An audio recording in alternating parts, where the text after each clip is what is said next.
Önce disiplin, mali disiplin, personel disiplini.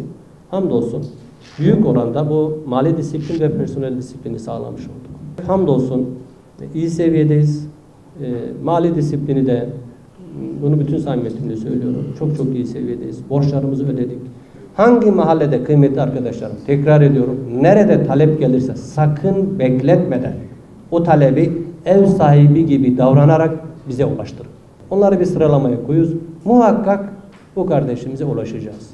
Hiçbir hemşehrimizi hizmetten mahrum bırakmayacağız. Şeffaf çalışacağız.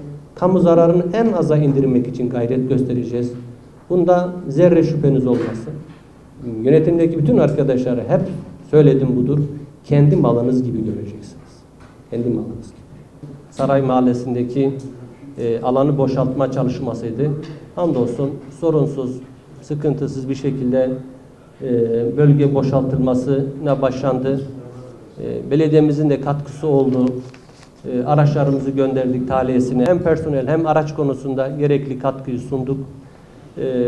Arkadaşların tahliyesinde yardımcı olduk. Esnafımıza nasıl katkı sunacaksak katkı sunacağız. Devlet hazır, anında ihalesini yapacağız. O mahalleyi teslim edeceğiz. Yani bizim de her birimizin bu şehre karşı tarihi sorumluluğu var. Tarihi vebali var. Bir an önce şehrin ayağa kaldırılması hepimizin arzusudur. Bu konuda hükümetimize katkıyı belediye olarak sunacağız.